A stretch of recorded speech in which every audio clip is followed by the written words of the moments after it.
Charlotte Soccer Show is back. What's up? It's Danny Brams here for a solo episode, although I have a special guest joining me momentarily. It is just hours until decision day kicks off in Major League Soccer for the 2025 season, and there are so many things left to be decided. Like I said, I got this very special guest about to welcome in, but before we hit him, I want to tee up a quick soundbite from Brant Bronico this week as he talked about the upcoming weekend and just he says it's the team's mission to go out and win there because we got to win this one, y'all. It's no secret that top four gets home field, or at least 2 home games if you don't end up winning the second one. So it is important for us to get the win this weekend. Obviously, I guess we still could get a draw, but we'd have to rely on other results.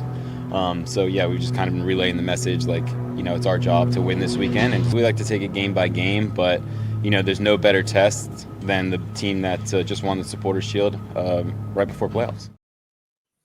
And if you're talking to Brant Bronico, you got to bring in his old buddy Dax McCarty from the Chicago days. How you doing, Dax? Welcome back to Charlotte Soccer Show. I'm doing great. Thanks for having me again. Great soundbite there from BB, as I like to call him. He's right. Massive opportunity for Charlotte to secure that 4th seed. Yeah, it is a very tightly packed table in the Eastern Conference. It has been all year, really. And we'll call it up now as we look at sort of where things stand and who's playing who. Very handy graphic that the graphics team here at Charlotte Soccer Show put together. And, we can lament the things that might have been for Charlotte with some missed opportunities. It's been a very up and down season, a season of extremes.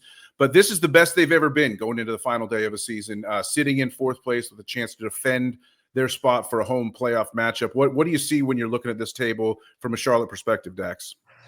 Well, yeah, I see that Charlotte's had a really good season, and you can't gloss over the fact that Dean Smith has been a fantastic coaching hire for this club.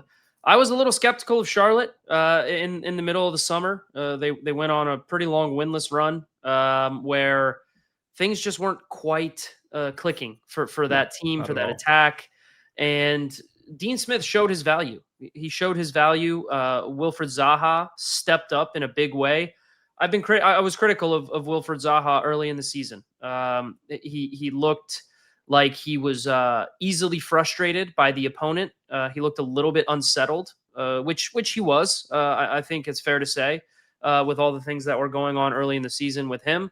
And in the summer, he stepped up in a big way when Pep Biel went down injured and Charlotte went on that incredible winning streak, MLS record-tying winning streak. Wilfried Zaha was at the heart of it. And so was Kristijan Kahlina. And so I look at it as more of a blip from Charlotte, that long winless streak that it actually amazingly saw them fall out of the playoff picture for a game or two. Yeah. And then they went on that long run and got themselves back in pole position to qualify for the top 4. They didn't seem like they were the Charlotte that we've all come to know in terms of defensive solidity. And then opportunistic in the attack. They were making way too many mistakes in the back. Kristijan Kahlina had a little bit of a loss of confidence. He actually had to come out of the team, and I think Dean Smith managed that situation really appropriately, got him to refresh, got him to reset, and now he's been playing at the level we know he's capable of. He looks like one of the best goalkeepers in MLS again. So full credit to Charlotte, full credit to Dean Smith for being able to get them through that rough patch and into pole position right now to qualify for top 4 in the East. Yeah, I mean, Dino's at the wheel. We talk about it all the time. We were fully dyed-in-the-wool Dean Smith fans from the moment he took the team to Coachella in his first season and really set the tone that different around here. I totally agree with you with Zaha. As you were commenting, I just played a couple of the highlight clips from some of his recent assists and goals. Yeah. He's doing it all. And without Pep Biel, and we're looking like we probably won't have Pep Biel for the rest of the season. There's nothing official, but he sat out of training the other day. He was kind of just jogging off to the side. There's issues with hamstrings, with knees, with all of it. He's posting things on Instagram that make it seem like he might be done for the year. Yeah. We haven't heard anything official, but we have to kind of assume we're going to go forward without him. John Hayes and I, my co-host, you haven't met him, but maybe on your 3rd appearance he'll be able to join us. But we did an episode earlier this week, and we just kind of put the idea out there that right now the club's going to go as far as Zaha and Toklomati take them. Every player on the pitch matters, but these are the 2 sort of talismanic players that can spark a playoff run. What you mentioned Zaha, what do you think of Toklomati? Toklomati's been a breath of fresh air. And I knew Charlotte liked him early in the season, even when Ajiman was there and getting the bulk of the minutes. Ajiman looked really good off the bench. He looked sharp. He looked hungry. He looked like he added another element to that attack. And it's funny, I remember an interview that I did with Dean Smith on MLS Countdown, where I asked him, would you ever throw Ajiman and Toklomati up top together? And he said, of course. It just would have to make sense tactically, and then it depends on the opponent. But we're really pleased with Toklomati. We feel like we've got another very good striker on our roster. And lo and behold, you sell Ajiman, and this is not a slight on Ajiman at all, who obviously earned his move overseas. But Charlotte, he actually looks like he's made Charlotte a little bit better in terms of a finishing efficiency standpoint. I think Toklomati is not as physical of a profile as Ajiman, but if you look at some of these goals you're showing right here, where he's got an incredible leap on him in terms of being aggressive, attacking balls in the box with his head. He scored quite a few goals off set pieces this year that really surprised me. He can finish with his right foot, with his left foot. He's got really good, clever hold-up play. It's just the way that he links up the other attackers into the play, a late run in the box. He's been really, really good for Charlotte. One of the most underrated players, I think, on the season for Charlotte. And certainly when you're in the playoffs, you need your big-time players to step up. We know Zaha's played in big games before. Toklomati, this should be his first experience playing in really high-pressure packed games where there's a lot on the line, big stakes. And so it's a tough position for a young player to be in. But I would bet, based on what I've seen out of him, that he is going to thrive in these high-pressure situations. Charlotte has a real special player on their hands in Toklomati. Yeah, I mean, those are the two guys for us. I mean, we'll take it from anywhere. Anyone who wants to contribute, Kerwin Vargas, Sure. You want to get in there, BB, you want to cook in the attacking third and score a little bit. We'll take it. We'll take it from anywhere. But my theory, at least, is that it's up on these two guys, and of course, Kahlina needs to stay in form as well. You mentioned, what's it like for players when you're an outfield player and there's that sort of goalkeeping battle going on behind you? Does that change your mindset as an outfield player, or can you help guys battle through that? Yeah, of course. I talked to Ashley Westwood about this, and he said, listen, we know that we have the utmost faith in Kristijan Kahlina, and all players go through their ups and downs.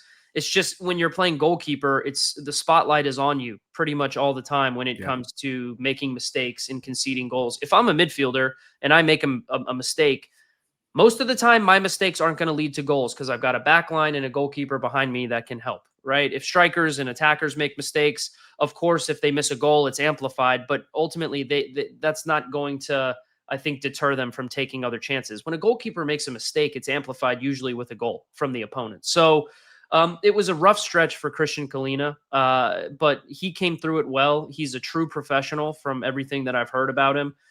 He took everything the right way. And to be completely honest, Charlotte handled the situation brilliantly. I think Kahlina, coming off the season he had last year, maybe he got a little complacent. And I don't know that for sure. But you see what Charlotte did, bringing in David Bingham for a few games and then trading for Drake Callender from Inter Miami. That's real competition there. And it's when you have real competition at every single position, you tend to get the best out of players. And so Kristijan Kahlina has taken the challenge head on. He's been able to solidify that position as his and look like one of the best goalkeepers in the league that we know he can be. And he's a match winner in goal if he's on his day and if he's on form. Charlotte can play the way they want to play. They can rely on great goalkeeping. They can rely on compact defending and then be able to play in space in transition. That's where I think Charlotte needs to settle in terms of how they go into the playoffs. That's their bread and butter.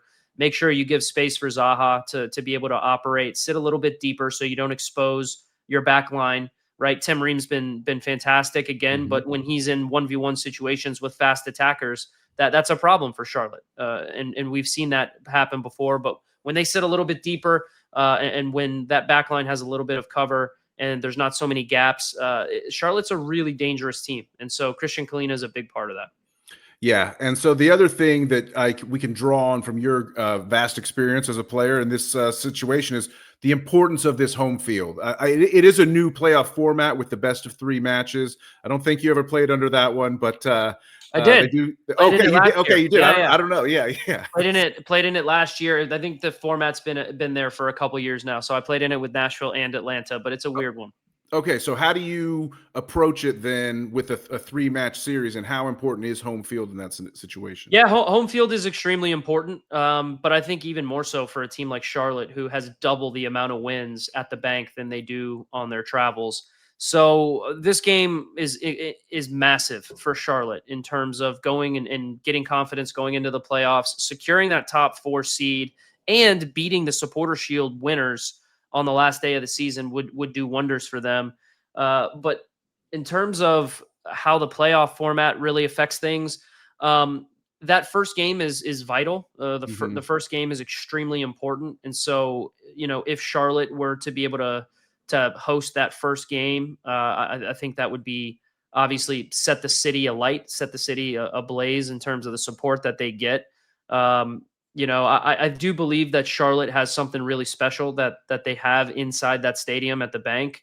Whatever magic it is, maybe it's the Poznan. I'm not really sure, Yeah, but it I might want be a to factor. Yeah, I want exactly. to be in there for the fans doing that at some point in my analyst career.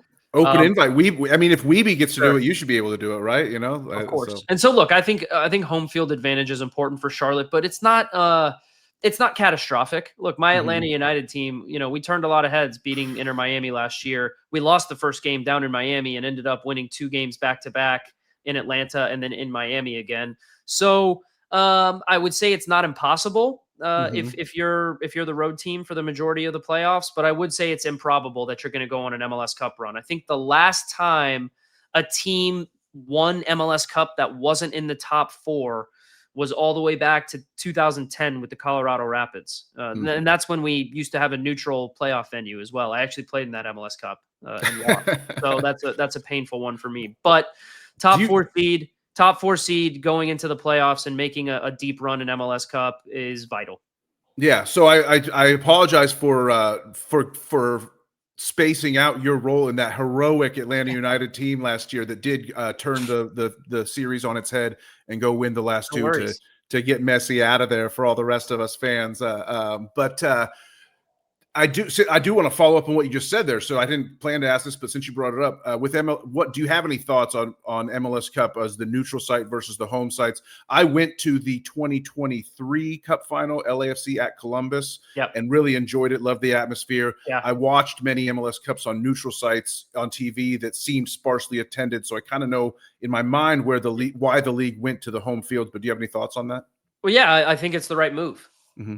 I think that the attendance factor of it, I don't think that played into it as much as rewarding teams for their regular season success. I Yeah. really firmly believe that, because the Supporter Shield is a valuable trophy. I love the Supporter Shield. I Mm-hmm. think it's the best measure of who the most consistent team is Yeah. throughout the season in Major League Soccer and the best team during the regular season. But you needed to find ways to reward them more in the playoffs, because the playoffs back, maybe 15, 20 years ago, it was a lot more of a crapshoot, especially if it was at a neutral venue, Mm-hmm. in terms of where MLS Cup was played. A team that squeaks into the playoffs and then gets to play against a team that maybe is the best team in the league for the whole season, and they play each other in MLS Cup. There's no real advantage if it's at a neutral site. And so Yep. I love the fact that the team that has the most points out of the 2 MLS Cup participants gets to host, because you're guaranteed to sell the stadium out, no question about it. But also you're guaranteed to have a fantastic atmosphere and reward the team for regular season success. So I think it's the right play. I think it's the right move. And as we've seen throughout the years, MLS Cup has been amazing. Whatever venue it's been in, whether it's been in LA or whether it's been in Columbus or Toronto, it doesn't matter. Rain, snow, sun shining, people are going to come out and support their team. Yeah. And do you think there's any value in the approach of, as fans, should we more look to almost there's two separate total tournaments when you talk Yeah, about the Supporter Shield, the I MLS? do. Like it's like you do the Supporter Shield and that's your season, and then you Yeah, clear the slate, and then we have a separate, like, don't necessarily associate those two things together. sure. Like you have to earn your way in, but it's two separate trophies on the Well, line. it is, and that's how you have to look at it. You need the little machine from Men in Black to erase your memory, because you can't have you can't rest on what you did during the season going into the playoffs. I mean, look, I'm living proof of that. My New York Red Bulls teams, we were fantastic in almost every regular season. We were either a number 1 seed, a Supporter Shield winner, a number 2 seed, a number 3 seed, and we always found a way to lose in the playoffs because it's just a totally different season. And it doesn't matter what you accomplished in the regular season. You have to totally change your mentality to go, okay, we're in the playoffs now. Margins are thinner. So you can't make mistakes. Everything is amplified. So yellow cards, red cards, tactically, how your coaches approach everything is amplified on a much higher scale because the pressure is that much bigger. So you don't want to totally throw away everything you did during the regular season, especially tactically. You want your players to approach the game in a relaxed state, so you don't let the moment get to you too much. But you certainly have to have amnesia when it comes to your regular season success. And the teams that are able to do that are usually the teams that are able to go on these deep MLS Cup runs and end up lifting the trophy. I love it. I absolutely love that. You mentioned, last thing I want to get to, you mentioned the Red Bulls, all those great Red Bulls teams, and that success of the Red Bulls got you. I know you did play in the CONCACAF Champions League, now known as the CONCACAF Champions Cup.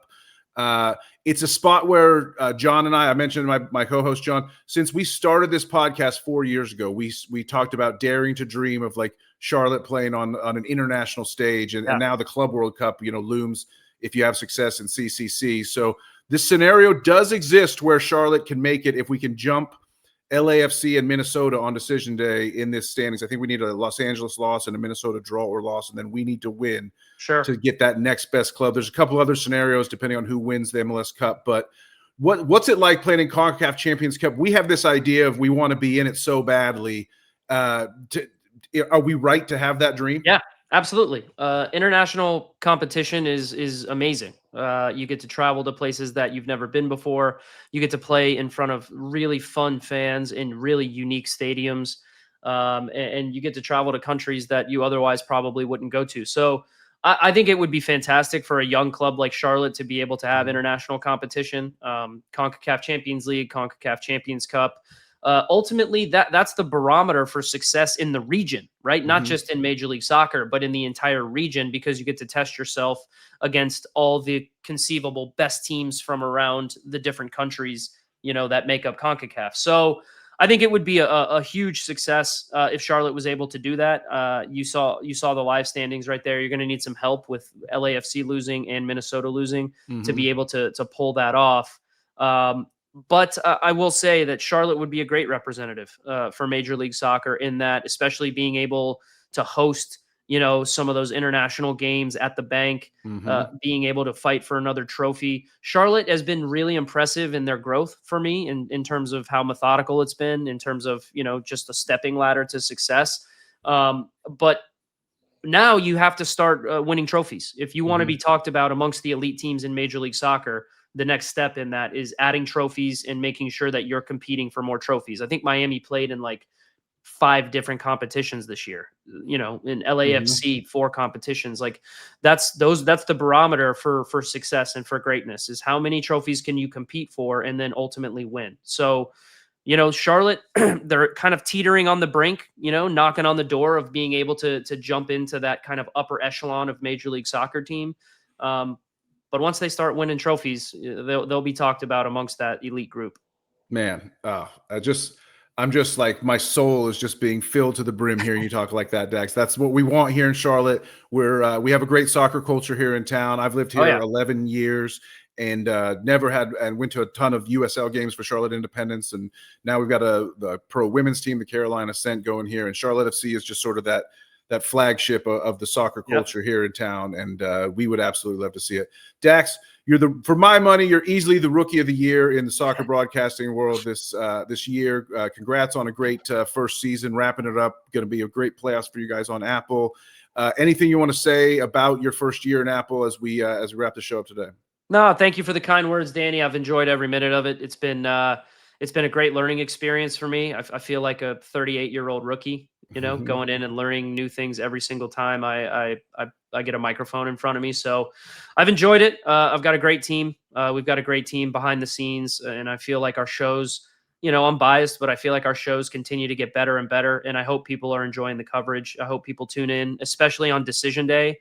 Decision Day is going to be amazing. I know people are going to be locked into that Charlotte Philly game, but if you're at the bank, get up MLS 360 on your phone, on your Yes. smartphone, because you're going to be able to be up to date on all the action, especially with Charlotte, because you're going to want to keep an eye on that Right. NYC Seattle game, and you're going to want to keep an eye on that Nashville Miami game.